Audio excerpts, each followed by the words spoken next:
Alors sur la vidéo d'avant, nous avons vu ensemble comment enregistrer un fichier AutoCAD sous un autre nom. Nous allons voir dans cette vidéo comment insérer un mot de passe dans un fichier AutoCAD. Donc protéger vos dessins, c'est possible sur AutoCAD. Sachez qu'évidemment, il ne faut pas perdre le mot de passe, sinon votre dessin devient inexploitable. Donc là, en l'occurrence, le fichier qu'on a appelé test video to brain n'est pas protégé. C'est-à-dire que si je le referme, que je demande à le réouvrir, que je vais dans ma liste et que je cherche test video to brain, je fais ouvrir, le fichier s'ouvre sans aucun souci. Alors je vais aller dans enregistrer sous, lui donner le même nom, c'est-à-dire aller le chercher, recliquer dessus pour être sûr qu'on est bien sur le même nom. Et nous allons ici dans la palette enregistrer sous, sur la rubrique outils. Dans la rubrique outils, vous allez trouver des options de sécurité et vous allez pouvoir insérer un mot de passe pour l'ouverture du dessin. C'est-à-dire qu'à l'ouverture du dessin, AutoCAD vous demandera un mot de passe. Si vous ne l'avez pas, vous ne pouvez pas ouvrir le fichier. Donc là, on va mettre un mot de passe qui sera 1, 2, 3, 4, 5, 6. Je valide. Évidemment, AutoCAD me demande de confirmer le mot de passe. 1, 2, 3, 4, 5, 6. Je valide.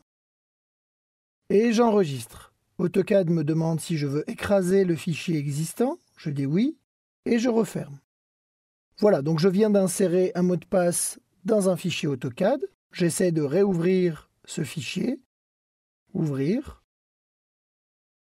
Je vais le chercher dans ma liste de fichiers existants sur mes fichiers sources.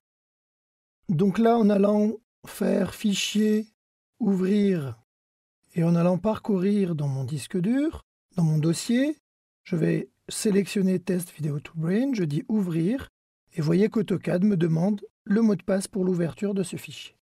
Alors là, je vais taper n'importe quoi, je dis OK, et vous voyez que le mot de passe est incorrect. Il me demande de recommencer.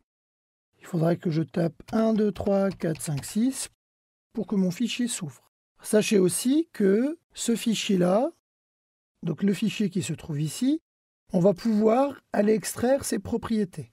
Par exemple, avoir des statistiques, voir qui l'a enregistré pour la dernière fois, des options de sécurité, du détail sur le contenu, etc. etc.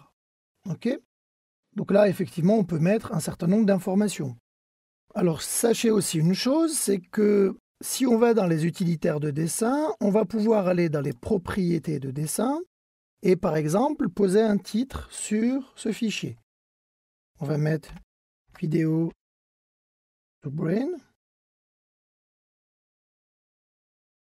mettre le nom de l'auteur, on va mettre Yassine Delouab, éventuellement des commentaires, etc. Donc ces informations-là que je viens d'insérer, si je vais dans mon gestionnaire de fichiers, que je fais bouton droit propriété, je vais évidemment y avoir accès. Alors ce sont des informations que vous allez peut-être vouloir ne pas rendre accessibles. Donc là, une seule chose à faire, lorsque vous allez enregistrer votre document, vous irez là aussi dans les options de sécurité et vous demanderez à ce que les options des propriétés de dessin soient encodées. Donc je dis là aussi OK, enregistrer, remplacer. Et lorsque je vais ouvrir mon explorateur de fichiers, je vais aller sur mon document test video to brain, je vais aller dans ses propriétés et vous voyez qu'on n'a plus accès aux propriétés du document, c'est-à-dire qu'on a accès à des propriétés générales informatiques, mais pas des propriétés sur tout ce qui est spécifique au fichier. Si je prends le fichier plan maison, par exemple, que je fais bouton droit propriété, vous voyez que j'ai accès à un résumé, le titre, l'auteur, etc. Alors, le fait d'avoir codé cette option-là la désactive carrément des propriétés du document.